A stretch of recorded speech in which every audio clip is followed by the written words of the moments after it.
And the town staff of Weddington Shores, I'd like to welcome all of you to our annual Hurricane Awareness Town Meeting. We're very fortunate to have such a distinguished panel with us this evening who have impeccable credentials in their respective fields. We have Mr.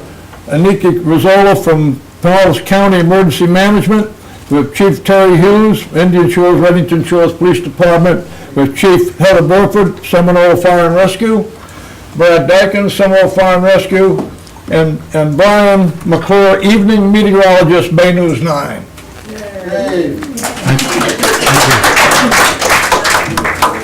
First, I'd just like to say that NOAA and others are predicting a lower than normal hurricane season this year, and there are other ones that have different numbers too, but they're all pretty much in agreement that there'll be less than there has been in the past. And they're predicting 6 to 11 named storms, 3 to 6 hurricanes, and 0 to 2 major hurricanes. Now that's NOAA's, and by the way, NOAA.gov is an excellent site to watch activity in the Atlantic Basin during the hurricane season. They're a very good site to watch and see what is happening according to them each day. Below normal seasons can produce catastrophic impacts to communities. In 1992, only 7 named storms were predicted, and the first storm that came ashore was Hurricane Andrew, a Class 5 hurricane that came ashore in southern Florida. And that was devastated southern Florida. If any of you were around at that time or reading in the papers at that time on all of the damages and everything else and life and property that occurred. And that was just one of those 7 storms that were going to be named and come ashore. And that was the first one. So this particular insert I picked out of my Sunday paper, the 17th of May. And this is the 2015 Hurricane Guide that's put out in that issue. And the top one says, "Don't be lulled by years of calm," and the bottom says, "It can happen here." And those are very true statements, both of them. And I hope all of you stay. We've got some great information here for all of us as individuals on our planning, our own safety, and for our property as well. And maps of evacuation and so on and so forth. It only takes one hurricane or one tropical storm to come ashore in our area to significantly disrupt our way of life. That I can assure you. If something comes ashore in our community, whether it be a tropical storm or a hurricane, it'll be very disruptive to our way of life. And for how long, no one will know till the results are in. You should take action now to ensure that you have a solid, workable plan, that you have tried it out as much as you could, that you have put packages together as far as kits for medical, for papers, for, that are important to you for you to take with you when you leave. Also flashlights, batteries, all of those type of things. And you should, don't make it something that doesn't work. It's got to be able to work to be beneficial to you, and it's really important. You need to know the evacuation routes. You need to know where you're going. You need to know where you're going. When you get out of your driveway, don't say, "Should I turn left or north or south?" Just don't go west. But anyway, you need to know where you're going. And this is something you should be planning and thinking about. You need to know if you've got a pet. You need to know where you can take the pets. There are pet-friendly shelters now. There didn't used to be as many, but you have to book those up in advance and ahead of time. So these are all things you've got to think about. And that brochure and others and other things that Bay News 9 put out, and the other some businesses put out, Home Depot and Lowe's and those people get together and put out these guides that help us all and get preparing for these worst potential storms. So that's just very important. The last place you want to go is to a public shelter. That's a shelter of last resort. It really is. They do the best they can with what they've got to work with, but they're not built and not equipped to handle couple 100,000 people coming off the beach or in Pinellas County and say haven't planned for their evacuation. So they're just gonna stay here or stop at the first place that looks good. And it just, you won't be happy if you have to stop at one of the shelters and stay there. Because no one can tell you when you evacuate, when you're coming back. That just depends on what happened.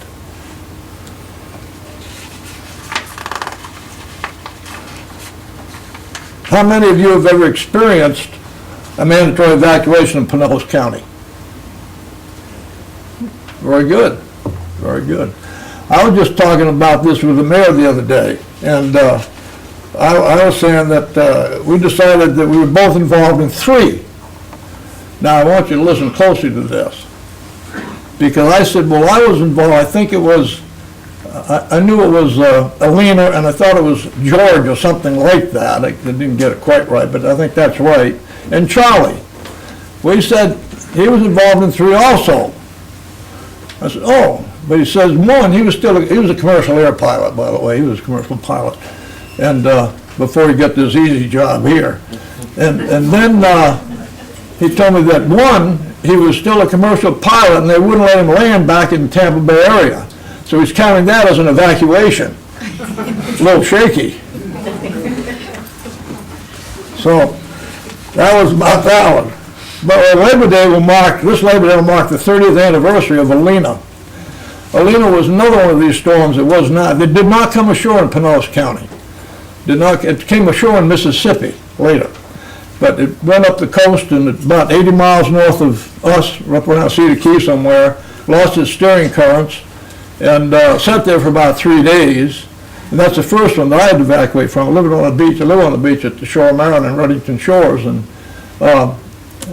it made quite a mess of it there for us. But so that was the case with us, and it just stuck around. It was about $213 million worth of damage, destroyed 250 structures, thousands of others damaged, and again, this one didn't even stop really till it passed us about 80 miles further up.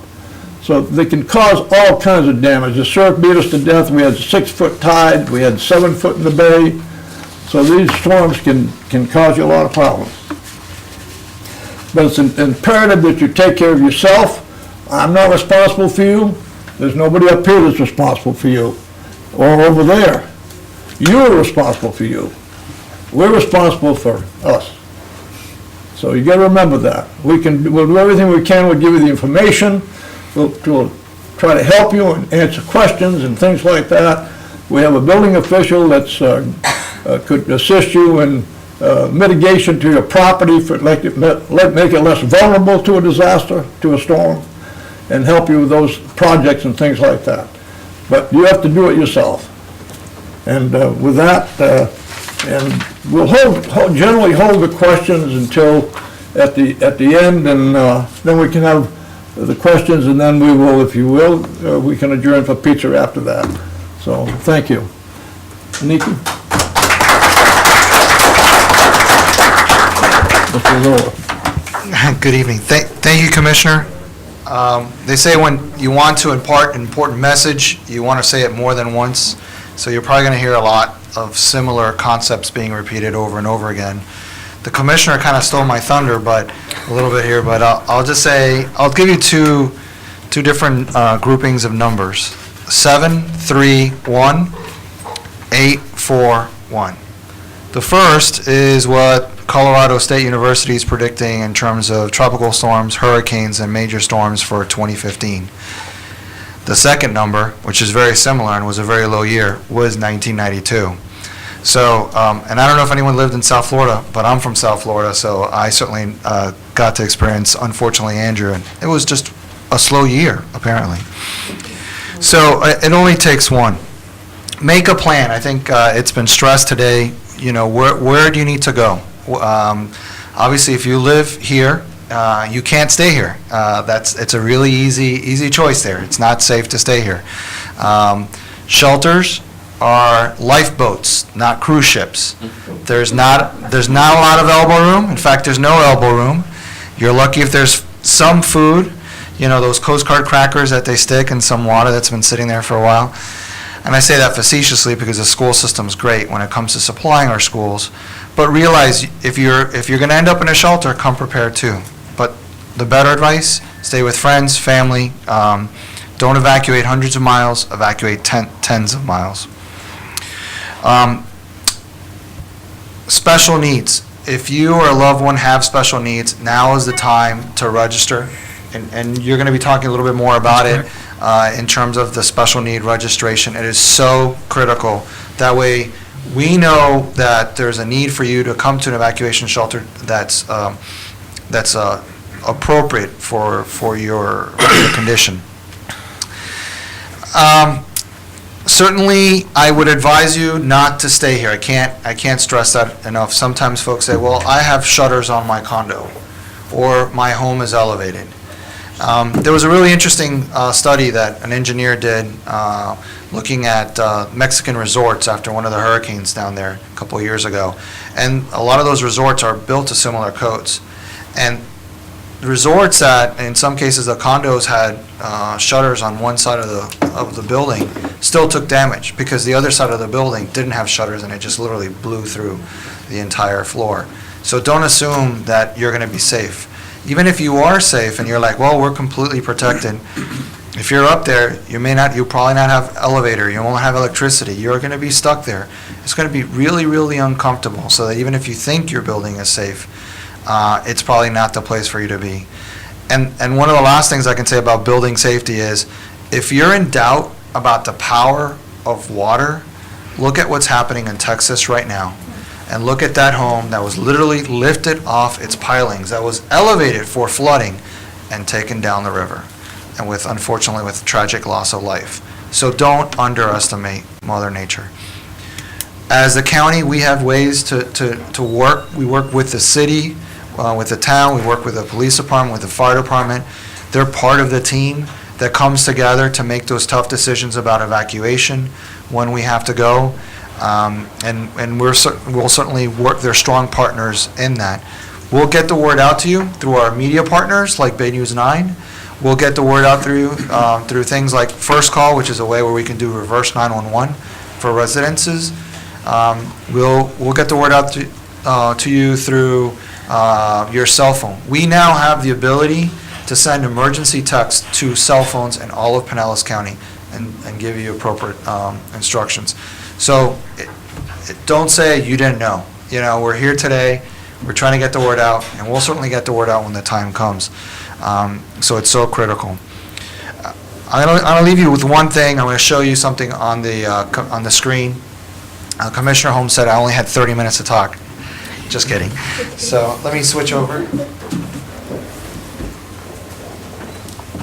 What's he going to want me to do? Got it. Your screensaver will be up. There you go. There you go. Like it tonight. And my apologies to the dais as I give you my back. So there's so much information that's sitting on that table outside that's available on this table right here. So much. There's also information that's available online. And Pinellas County has a really thorough website. I'm biased. I work for Pinellas County Emergency Management. But it's pinellascounty.org, and it's /emergency. And the website is Know Your Zone. And you just go, and if you Google it, hey, Pinellas County Know Your Zone, you'll be taken to this particular page, where you get to enter your address. And Chief Hughes was very kind enough to let me use his address of the station.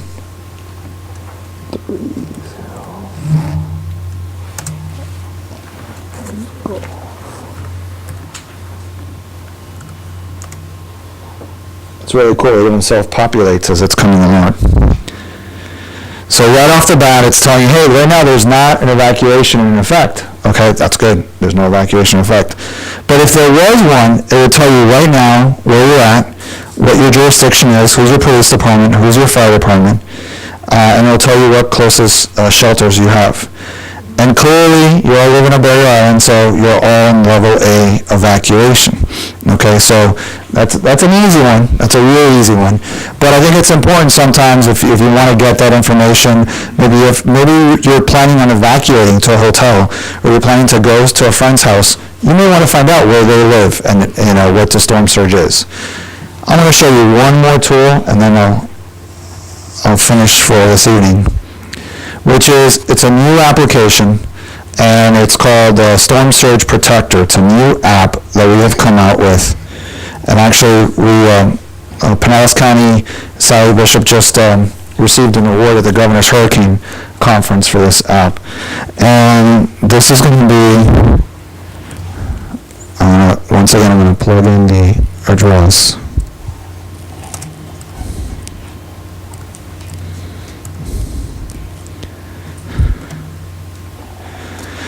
And what this does, it actually takes you and it'll say by storm surge based on the elevation of your property. And in this case, the police station's kind of elevated, so that's a good thing. It will graphically show you a picture of, in this case, it's a commercial structure, so it doesn't show you. The future of this app is we'd actually like to have the real picture of the building. But if you plug in your house, you can come up with a house. If it's a multi-unit apartment building, it'll show something like that. And it will tell you, as the level of storms, it will tell you how much water you're having in each of those. And you get an idea of it. So this is another neat app that's available through all of Pinellas County, and you can actually then go here and show the storm surge. How bad is it going to be in that level? And really, it tells you, and we stopped at 9 feet. It just says over 9 feet because obviously our highest storm surge could be 30, 29, something like that. So these are tools that are available if you're technology savvy, even if it's really handy, it's available. And if not, there are other resources. There's phone numbers where you can call, and there's an automated number, and it'll tell you what your zone is.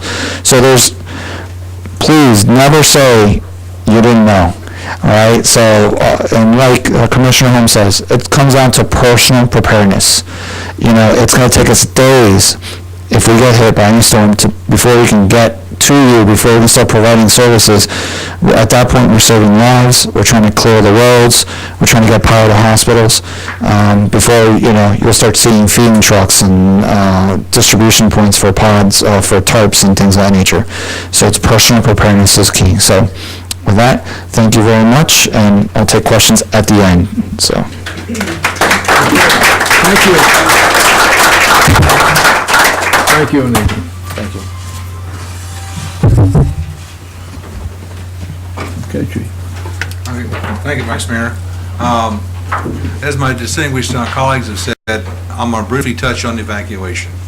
If the order is given, please get out. It's one of the most unselfish and important things you could do is to evacuate. You're not only going to help yourselves, your loved ones, but your elected officials and your first responders, the police department, the fire department, the EMS, where if you're out, you are safe. Make sure you have a plan in effect. I know myself and my family does, all my relations does, my friends do. We do have a plan in place where we're going to go. We have each other's cell phones so we can communicate. We know what's going on. And as a last resort, like my distinguished colleagues have said, don't go to a shelter. It's going to be crowded, they're noisy, you won't get any rest, you won't get any sleep. You may or may not have restroom facilities because as the water rises, the toilets won't flush.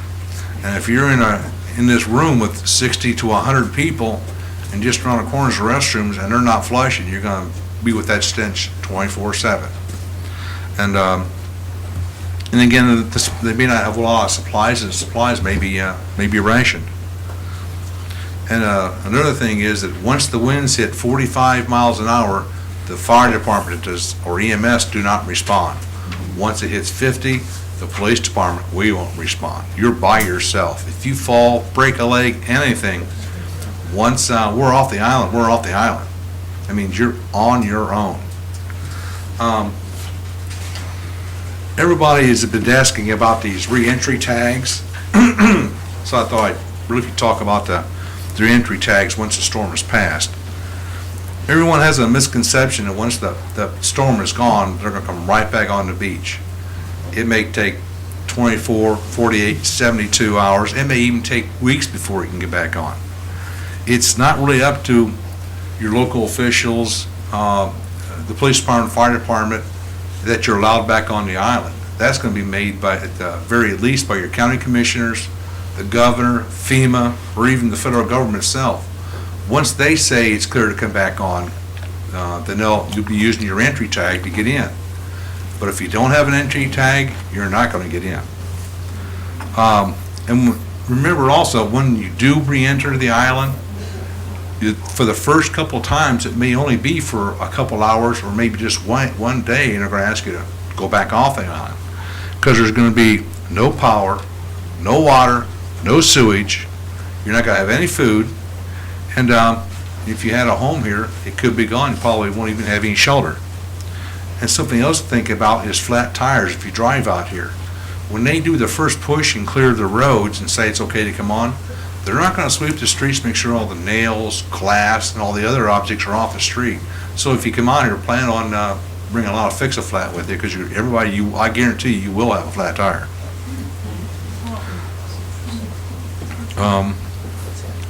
I think that's about all I want. I know there's so many people that have misconceptions about the reentry program, so if you have any questions afterwards, just ask me.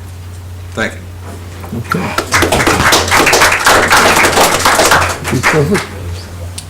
Thank you, Vice Mayor. I want to say to you folks in the audience, I applaud you for being here. I think that you're the ones that care enough to be here to get the information, and hopefully there are a number of people watching at home as well. You're the audience that I think we really need to get to. You'll take this message back as well, the points that we're bringing out tonight, and the word will spread, because we know not everybody thinks that it will happen to them.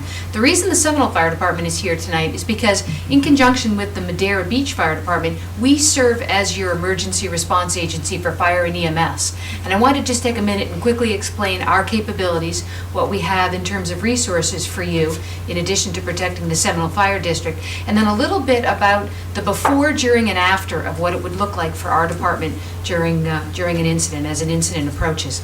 So our fire department is about 80 personnel. We have 4 fire stations. We cover an area of approximately 25 miles. Annually, on a routine basis, we address about 12,000 calls for emergency services every year. So we're a pretty busy organization. We have 5 ALS apparatus, fire apparatus, and that means paramedic level care on the fire apparatus. And then we have a variety of technical capabilities as well. We're hazmat trained and equipped. We're technical rescue trained and equipped, and we have a number of other capabilities, including a brand new Marine unit for rescue that we've been down in this area a couple of times now, a unit that just went into service in April. So we're very proud of that. We staff, as the chief was pointing out, we staff for daily emergencies, the routine emergencies that happen throughout the course of the year in this area, here and just into the inland areas.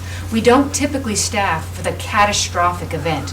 We do have plans in place to bring our staff in, our entire staff in, and rotate through in a reasonable amount of working hours to try to cover for storm recovery, but that's a difficult thing to do and very hard on personnel. So as the chief pointed out, our response to you will be different. Initially, it will be slower. It will be not as immediate as it is or as you should expect it would be today or tomorrow.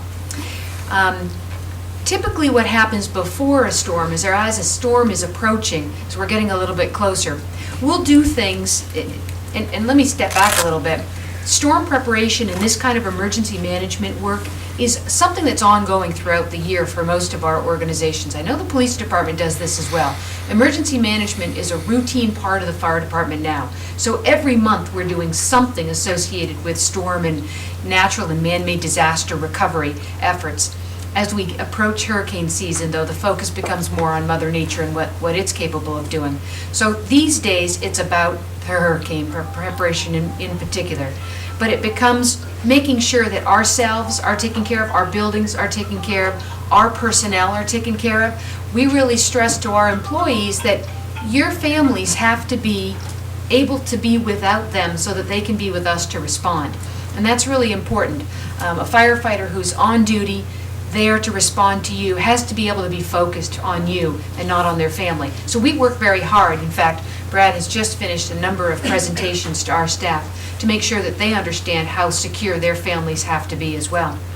We start with a tremendous amount of information distribution. Along with the media and the other emergency services agencies, we will help get the word out about what the storm is doing, what is potentially likely to happen, what kind of preparation steps people should take. We will help out if needed during evacuation and notification of evacuation. We will work in conjunction with the county on this effort. If it means apparatus down here on Gulf Boulevard with bullhorns and PA systems assisting the police department in notifying residents of an evacuation. And then at that point, we're also working with the special needs coordination. Transportation of special needs folks is very important, getting them to the right facilities, identifying them, getting them transported to a definitive facility, and assisting with that entire effort. That's a very manpower-intensive kind of endeavor, and we would be assisting with that as well, all before the storm has hit. And then, of course, resource collection. Our stations are opened up to a number of other agencies as a storm is approaching.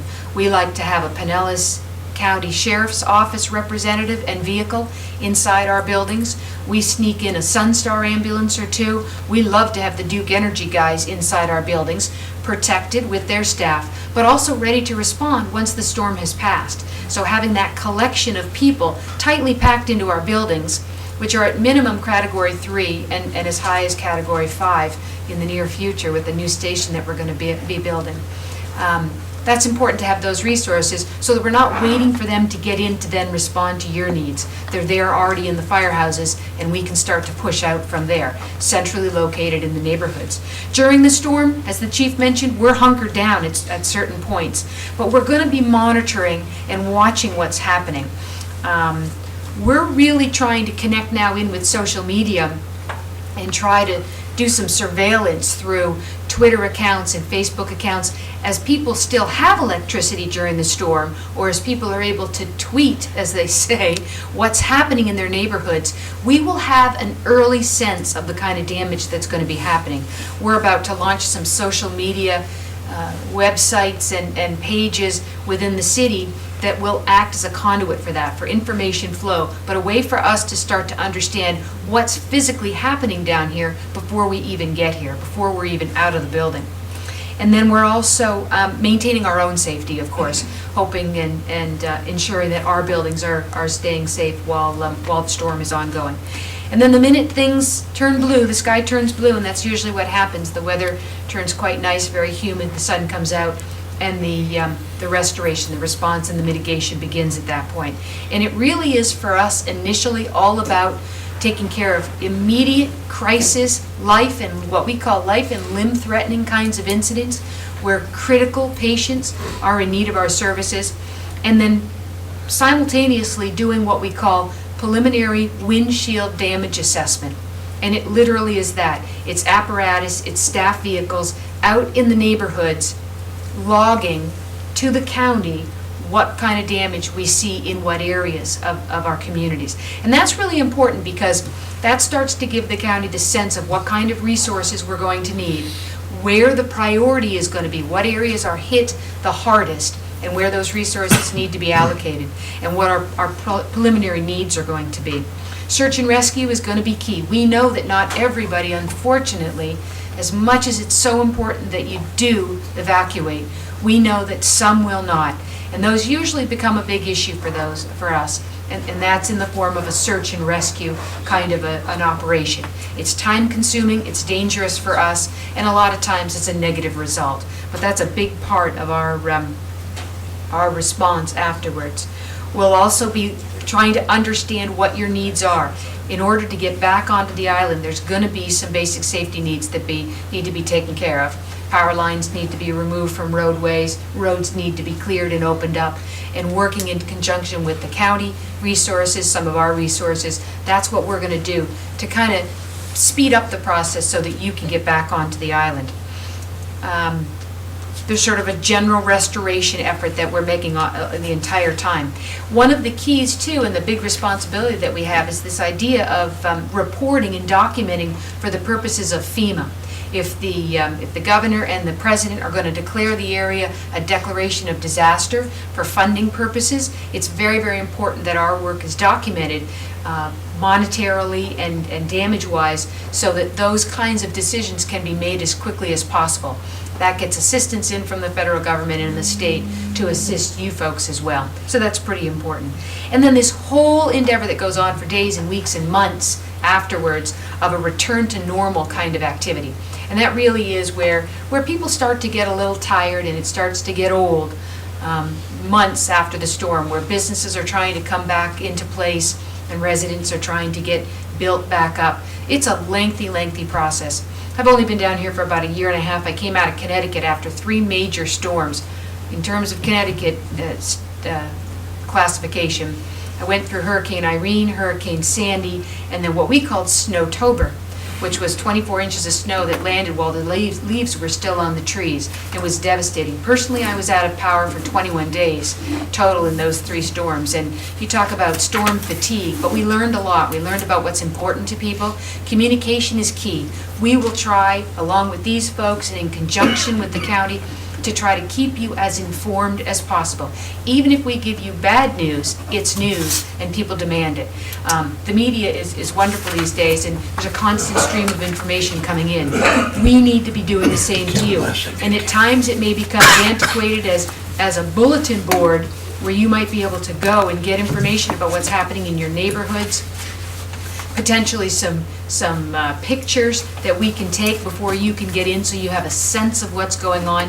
I know one of the endeavors that Brad is working on is trying to acquire a drone for emergency services use, so that we can fly into these areas and see damage assessment from a different point of view, a grander scale, to again try to get the resources to your areas as quickly as possible. So your local fire department's working pretty hard for you. There's always areas that we're looking to improve. We'd love to hear from you, and if you have questions and concerns, we'll take those at the end.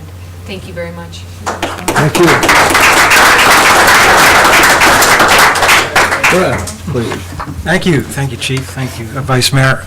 Welcome again, and it's just totally awesome to see so many people out here today really interested in your own well-being and in your neighborhood and such, for what you can do to protect yourselves, and you at home as well, for coming out tonight and or listening tonight and seeing what we have to say about your safety. While I'm waiting for Victor to cue up my presentation, which is just a short little PowerPoint presentation about some personal details for you, what I'd like you to remember is you can be involved too with this whole project. We're starting a program in Seminole called CERT, Citizens or Community Emergency Response Team. It's basically citizens like yourselves that would like to get involved and assist us with the recovery efforts, basically, and maybe some of the preparation efforts as well. Everything is low hazard. We don't put anybody in harm's way. There may be some situations when we need people answering phones at our emergency operations center. Maybe we want to have individuals controlling parking at special events. Or maybe we have something such as a pod, which is a point of distribution, where materials and merchandise are brought into us so we can help support the area with like food, water, blankets, and things of this nature, and the CERT members would be the ones assisting with that. So if you're interested in becoming involved with that, our first program is already full. It's in June, which is awesome to see that happen. Our next one's coming up at the end of August. So if you're interested, please contact me over at Seminole Fire Rescue, and I'd be glad to get you on board with that program. That's called a CERT program. So nationwide, and it's funded by FEMA. That's how we're able to put this together. Basically, it's your choice. When we have a situation come upon us, we can either panic, hit that button, and just freak out, or we're going to prepare. It's that easy. We just have to make a choice. We throw away the panic button and have a plan.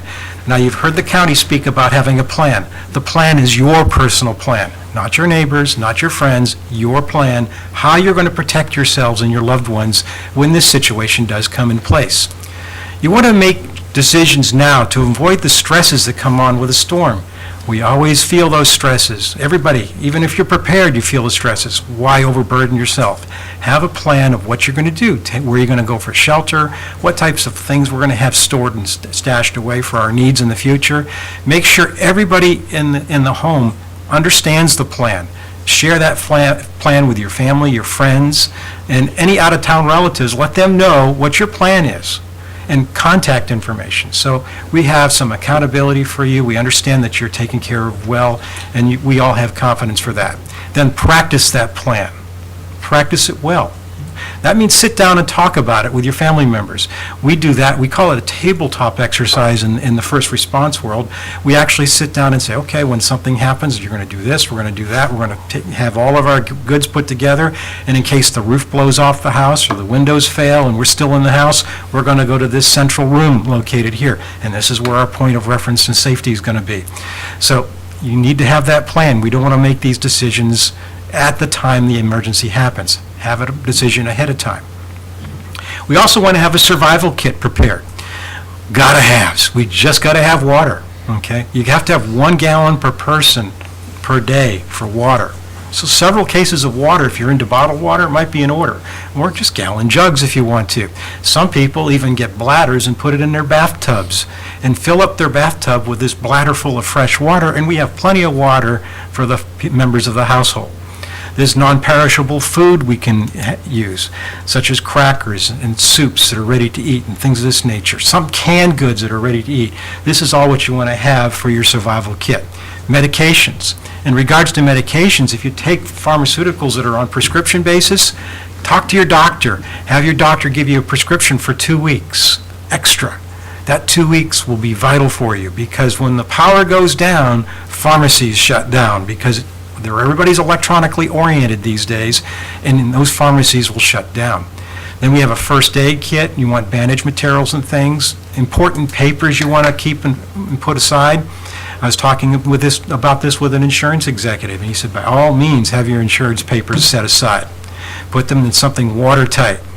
Have your hard drives for your computers, your little thumb drives. Download information from your computers and have that information put in with your important papers. And guess where a good, safe place to keep it is? Your dishwasher. Just remember not to turn it on. But a dishwasher, hey, if your dishwasher leaks, we have a problem, right? So basically, your dishwasher is going to be pretty watertight. All right. Have a flashlight. You've heard that already. Definitely important to have, because it will be dark when the power goes out, and you want to have extra batteries for it. Have a portable radio with earbuds, because not everybody wants to listen to the same station that you're listening to, and that could cause some problems with people. They may not be agreeable. No sense causing extra stress. If you have babies in the household, have extra diapers and infant formula, and with elderly people, make those advanced registration needs for special needs. Special needs applications are available out front in the hallway here at the City Hall. In fact, your City Hall members, your city staffers have done a wonderful job getting you some preparation information that's available to you out there. Pet needs. Don't think about Fido at the last minute. Okay? You want to think about having your pet taken care of. If you're staying at home, well, that's going to be fine. But if you're going to a shelter or a friend that doesn't tolerate pets very well, we might have to make arrangement for your pet as well. Do that now. Talk to your veterinarian. Look at the Hurricane Surviving the Storm brochure that we have that's put out by the county. This is very good, excellent information for you. They're available out front in the City Hall area as well, and you can come to any fire station in Seminole and obtain one. Make sure you have quiet games for kids. Okay, it keeps them busy. Have cash, because ATMs will not work. Electricity's out, no more cash comes out unless you have it in advance. And have a cell phone with a 12-volt charger. Plug it in your car, because you probably won't have energy in your home. You might already own most of these items, so don't break the bank trying to make this happen. Look around your house, scrounge, have a scavenger hunt, make fun and games out of it with your family members. This is going to be our kit. Get stuff you're going to use. And basically, if you're using this stuff through the year, replace it. Some people like to go into it during non-hurricane season just to keep things fresh. Look for expired goods and toss it and replace with good, fresh things. When the storm comes, we evacuate. You've already heard that already. If you're required to out of here on the beach, which you will be, this is an A evacuation zone, You want to run from the water and hide from the wind. So think strong and sturdy, okay? Don't want to be the three little pigs out there in a house that blows away in the storm. When a storm does come, this is what it's going to look like depending on the category of the storm we have.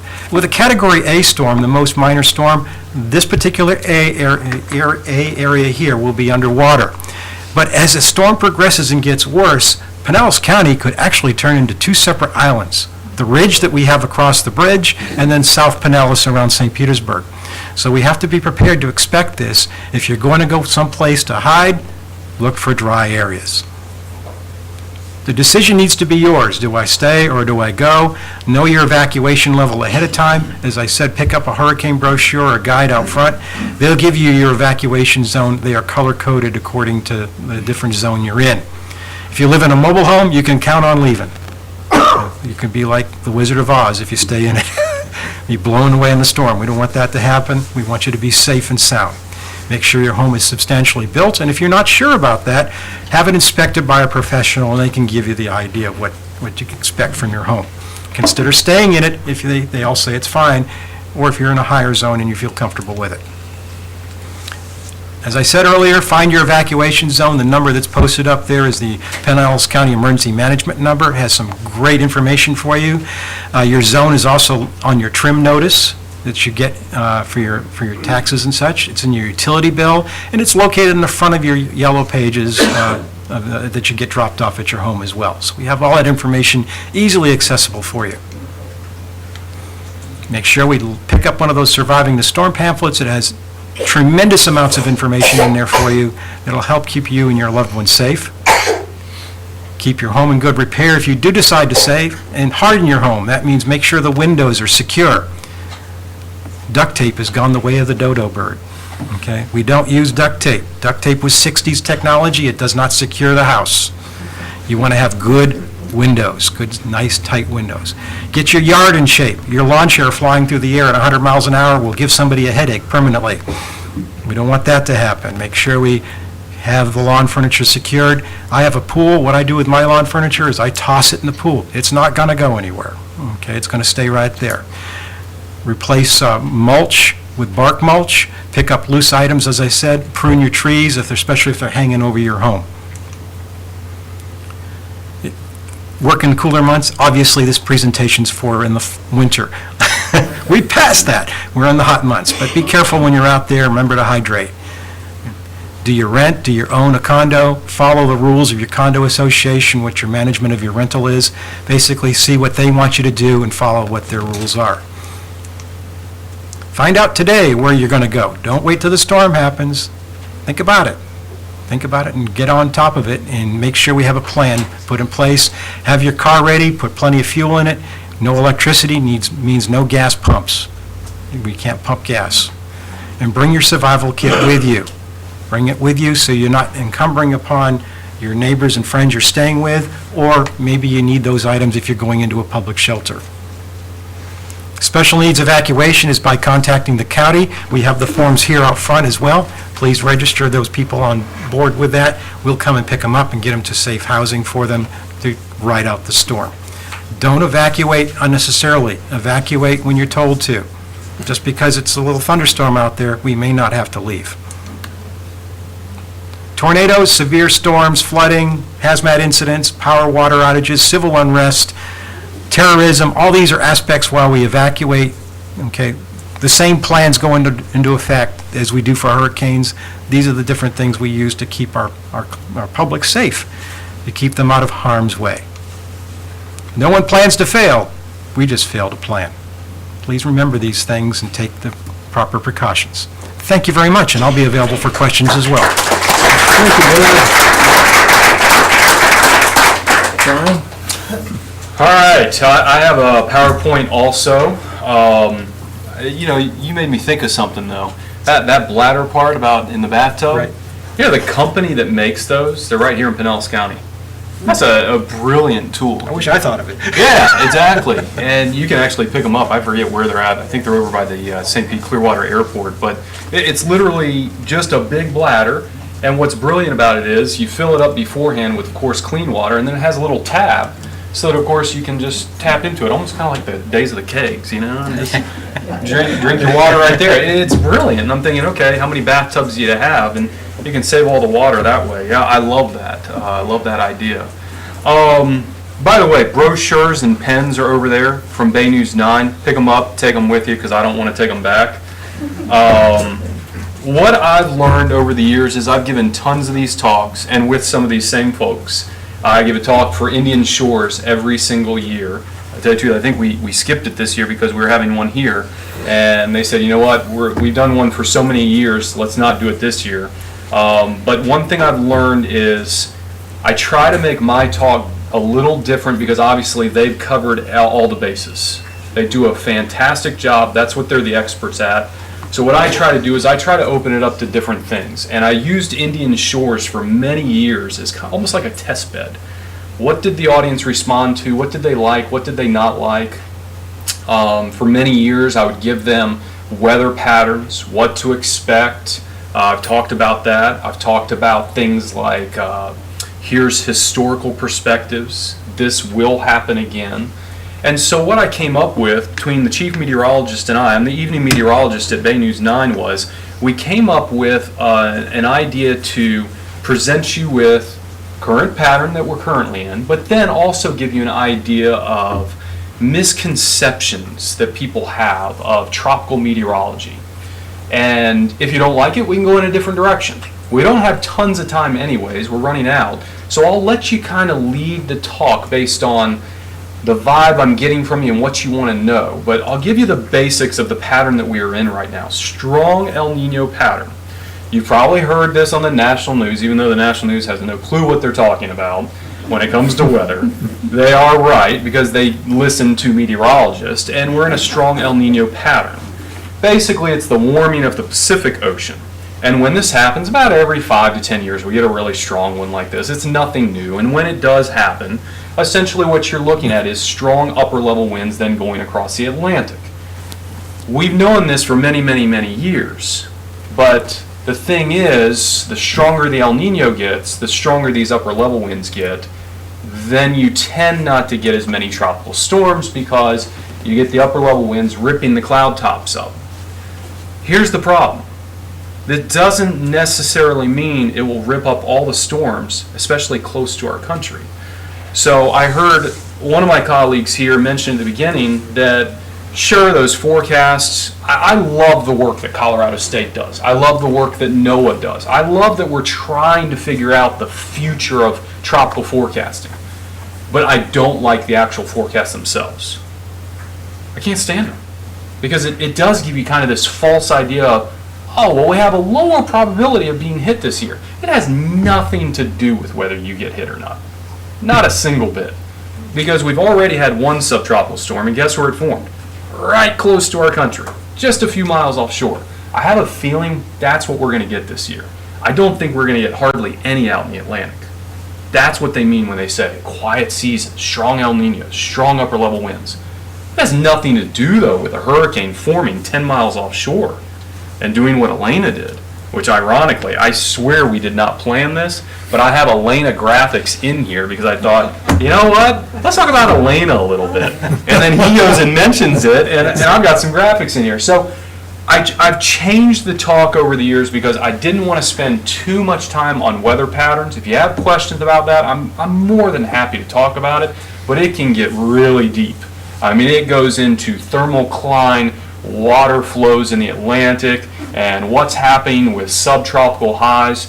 So instead, what I decided to do was I decided to break down common misconceptions. Things like Katrina was the worst ever. It wasn't even close. But the perception is, oh my gosh, it was the worst ever. Sandy was a major hurricane. It wasn't even a hurricane when it made landfall. It was a low pressure area. And we predicted that. And the forecast was dead on. But a lot of people didn't listen. So where were we going wrong? We're starting to learn. There's more to communication than just, it's a 1, it's a 2, it's a 3. I'll get to that. Storm surge versus wind threat. Heard you say, run from water, hide from wind. That's so true. Do you know if you just go across the bridge, you can get to elevations of 50 feet above sea level? So I know it's hard, but if you have friends or relatives, try not to leave the county. Unless it's just going to be a catastrophic 5, you really don't want to leave. Everybody remember Charlie? Everybody tried to leave. My gosh, you couldn't even get 5 miles down the road. You got to the bridges and then just stopped. And then everybody kind of went, why did I do this? And then, of course, it went to Orlando. Guess where everybody went? It's just a category 1. I don't need to worry about it. That's not good. We need to stop that perception. We had that really bad perception with Hurricane Ike that went for Texas back in 2008, I think it was. Oh, it's weakening. It's down from a 4 to a 3. Oh, now it's down to a 2. It's not a big deal. Wiped out an entire peninsula. Very similar to our barrier islands. Spaghetti plot. Tons of confusion about that. I'll show you a picture of that. Hurricane cone intensity forecasting. Oh my gosh, there's tons of confusion about that. People think they know what we're talking about. We try to explain it on Bay News 9 every single time we show it because it's so confusing. Once I get towards the bottom of this, I don't think we're even going to get to it. So what I'm going to do is I'm going to let you see it. If you have questions, ask me afterwards if you have a question on something. But you can even see I put seasonal forecast on there. So that was a big topic here. I don't like them. I love the research. I love the work they're doing. Some of my own friends are doing the research. I graduated from NC State University, and 2 of my best friends are down at the National Hurricane Center doing seasonal forecast. But I don't like to show them. I love the work they're doing. And hopefully one day, when we're all long and gone, and 5 generations from now, they can predict 5 months in advance. We can't now. Let's not pretend like we can. All right, so there's Hurricane Katrina. Worst ever, right? It wasn't even close. Let's face it. It was mankind that we built these, if you want to call them dikes, dams, I don't know what you want to call them, and they just couldn't withstand water. The fact of the matter is it could have been tons worse. If you went to the coast of Mississippi, that was much worse than New Orleans. That was more realistic of what a real hurricane will do in most places. New Orleans just made the headlines because it was like, hey, water collapsed into a big bowl. Everybody knows that's what New Orleans is. It's a bowl. Of course, water is going to flow downhill. But it wasn't the worst ever. The worst ever would actually be a storm coming from the Caribbean and going at a northwest angle. And by the way, Katrina was weakening rapidly. Notice it went from a 5 to a 4 to a 3 to a 1 very quickly as it was coming ashore. It wasn't even close to the worst ever. Sandy was a major hurricane. There it was, coming up the coast. We predicted it very, very well. I actually have to give credit to the meteorologists in the Northeast. They did a great job with this. But for some reason, the communication and the lingo got lost when everybody said, but don't worry, it won't be a hurricane when it makes landfall. And also, it will be weakening. It did. It went from a 1 to a 2 to a 1 down to a regular low pressure. But my bosses that are out of New York that own our company said, Brian, what's it really going to be like? This just happens to be, this is not a graphic that I've made recently. Back when Sandy was going to make landfall, I thought, how do I tell my bosses what's going to happen? So I got MapQuest, or Google Maps, and all I did was I took Paint Shop, and I just drew little cheesy arrows. That's it, simple. But this is New York City right here. And I told my bosses, I said, this is going to be really simple, but nobody's going to believe me. So you better believe me, because your headquarters are right here. All that's going to happen is the storm's going to make a hard left turn. It's going to be weakening, and that's going to make the headlines. But you need to ignore that, because what's going to happen is all the water out in front of the storm is going to keep going, even though the storm's weakening. And it's going to get nudged into the corners. Kind of like the Big Bend of Florida. Whenever we get storms going up into the Panhandle, they always get hit hard around Cedar Key, and they wonder, why do we always get hit the hardest? It's simple science. The water has nowhere to go, so it gets shoved right up in there. Well, what's right up in here? New York City, the Battery, and then of course, here's your island, Long Island. The water got shoved down the backside. So you've got water coming down the backside, you've got water coming in from the front side, and they were so shocked when the water just kept going up and up and up. But the storm's weakening. Why is it going up? It has nothing to do with the storm weakening. It's what we call available energy within the storm. It's kind of like revving up an engine and then pretending like it just stops and immediately. No, it comes down, right? The RPMs come down, the engine slows down, and then eventually if you turn it off, it starts to cool off. It takes a while. right? This storm had already been churning up the water and pushing out in front for many days. Just pushed it against the shoreline. So there is your surge versus wind threat. If you went just 5 to 10 miles inland, it really wasn't that big of a storm, right? The wind wasn't that big of a deal. It was a huge problem with the surge, though. And everybody was so shocked, but it was really quite simple.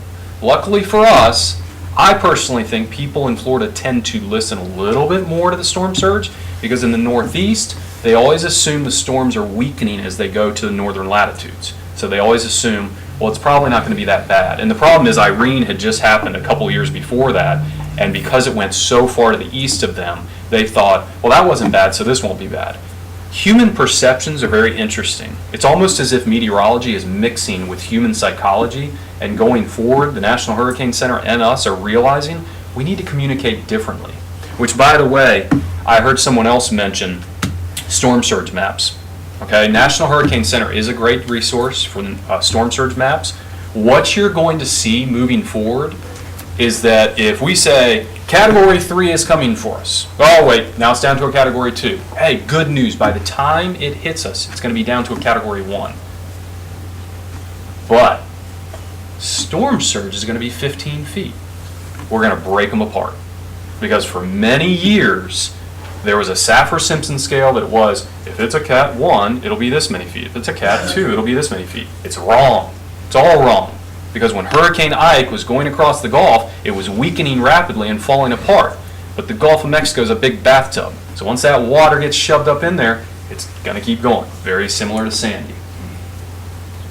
There was Ike. There's Florida. It was headed west. Looks very organized, doesn't it? Nice, perfect coma shape, nice circulation. And then, just 12 to 24 hours later, it's not looking so great. It started to unravel. Oh.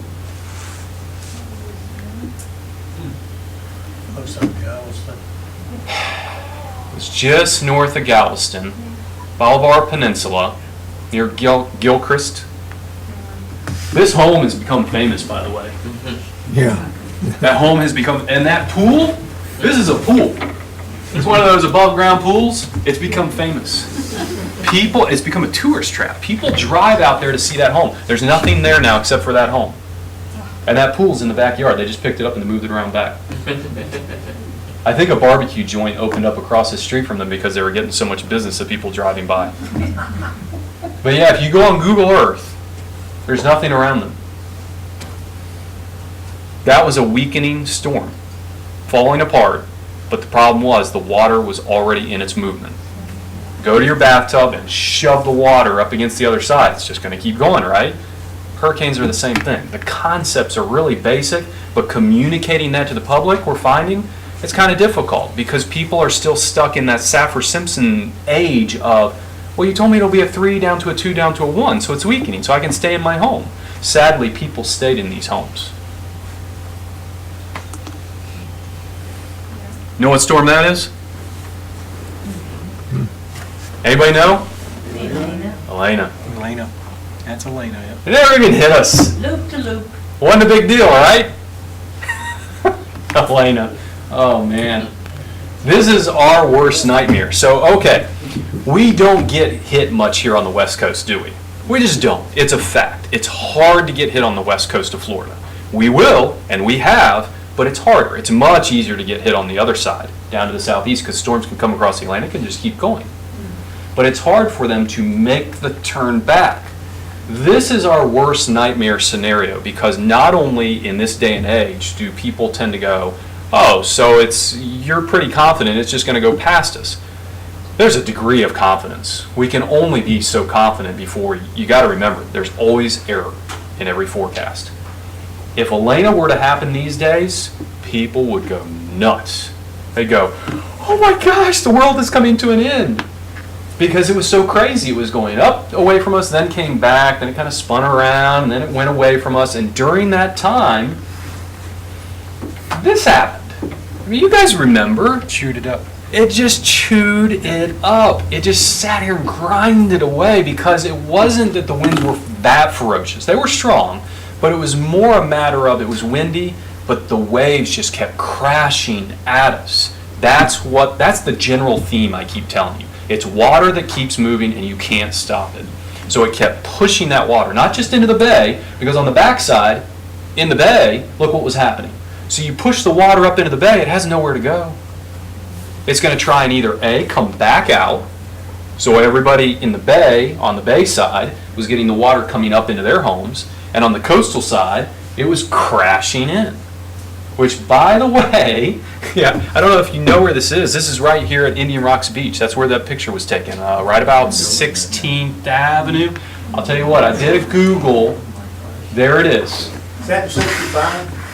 Oh, it's barely off the corner, but it says Indian Rocks Beach. I think it's 16th Avenue. It's barely off the corner there. But I went down there, and sure enough, I went out on the beach, and I was like, oh my gosh, this is exactly where that picture was taken. Of course, everything's gone now. Look at these beautiful homes now. And there you can see some of the condos. I think, I could be wrong, but I think one of these two buildings, if not both, were there. Let's go back. You see them? I think there's 1 and 2. Now let's go back. I think those were it. So where that beautiful, gorgeous new home is, and where the walkway comes right out there, that's a public access, is where that home is sitting. Well, I think it took the pier out too, didn't it? Yeah. Yeah, the whole pier. Yeah, gone. So it's interesting because when I do this common misconceptions, the main thing that I try to get across is it can happen, but you have to also have a level of common sense. If we say, hey, tropical storms coming, the main threat's going to be tornadoes, and just use some common sense. We're not saying race away from the coast for every little thing, but what we are saying is listen to the message, because every storm is different. Man, Elena, wow, weird, so weird. Spaghetti plot, I'm not going to spend a lot of time on it, but just listen to the message when we're showing a spaghetti plot, because really all this is every single one of those lines is a forecast model, which could have error, and so we've crammed them all together and given you a whole bunch because people demanded it. Back in the day, we never would show this. And then somewhere through the late 90s to early 2000s, people started saying, why don't you show it to us? So we did. The problem is now there's a lot of confusion. So when we show it, just make sure, again, to listen to the message, because when a forecast is given, do you really know what this is showing? You see this? You can see the outline, right? Technically, that's not forecast. You know what that is? That's historical error. So every year, our National Hurricane Center folks have gotten really good. So that cone, we call it a forecast cone, but it really isn't. It's an error cone, has been shrinking. We're getting that good. Since the 70s, it has shrunk every single year because our error is getting lower and lower because our forecasts are getting better, our technology is getting better. The problem is it's starting to lead to almost like a blasé attitude of, I know exactly where it's going. You see the line? There it is. Remember Isaac? Oh my gosh, the convention was in town, everybody was freaking out. It's headed right for us. Is this where it came? No, it didn't come anywhere close to us. It took this southern line and went right down through here. That was a good forecast because it was within the error cone. But was the line on target? Nope.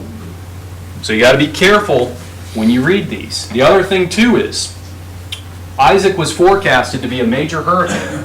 You see that H's in here? Intensity forecasting. There is no skill yet. We have very little skill. We have come a long ways in the past 30 years in predicting paths of storms, but intensity, they don't like to tell you this because I guess they're afraid that it might take away from our credibility, but I'm not afraid to tell you. We got another 50 to 100 years to go because we can't understand all the processes that are going on. Why do some storms just take off and they go from a tropical storm to a Cat 5 overnight? Sure, we know some of the processes. We know replacement eye wall cycles. We know warm water. We know there's a loop current in the Gulf. But Isaac was a perfect example of where it did the opposite. It should have increased in intensity. It didn't. It finally, I think, became a Category 1 barely, just before making landfall. And it really didn't make any headlines in Louisiana. All right, so I'm going to stop there because we've gone past time. As you can see, there's tons more to talk about. So if you have any misconceptions that you see on here that you have questions about, feel free to ask me. I would say the biggest thing to end with is storm surge maps are available for you, and very similar to what they have talked about, you kind of have to do your own research. You have to understand that these maps are available, and that when it comes to the season, if we are ever threatened by a storm, we will publicize the maps that are being shown and the forecasts. So we'll start giving values. Hey, it's going to be prediction of 3 to 6 feet above sea level at Reddington Shores, at Indian Shores. We will give that. Luckily, we haven't had to yet, but at some point it will. Thank you very much.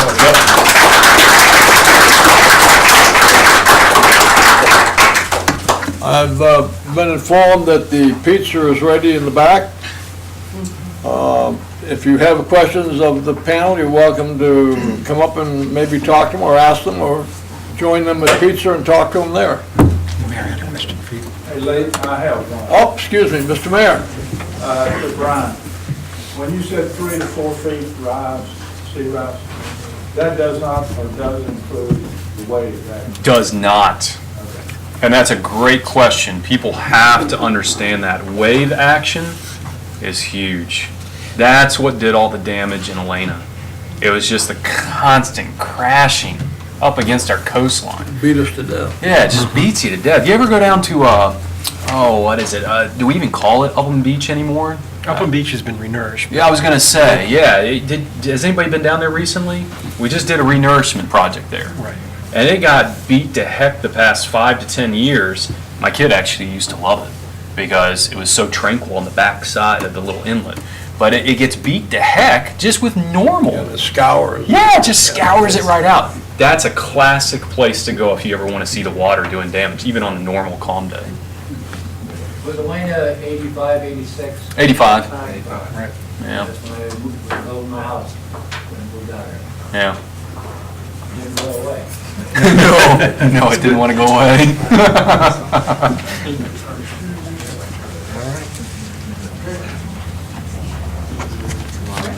Yes. One question.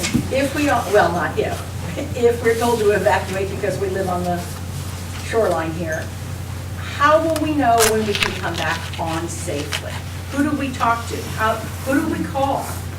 I'd say just keep watching the media, the news reports, Facebook, whatever communications they have, we'll put it out there. If you're not back on, we'll make sure everybody knows. Okay. The county also will have the citizens information hotline set up, so you can call that. So both through our media partners and through calling and through internet and talking to your friends, it'll be out there. I expect, Brian, for you to be right off the pier out here. Never. Tell us when you can No, I'm not coming out there. No, that is, no, I've done that. I'm done with those days. No, you'll see me in a sturdy building.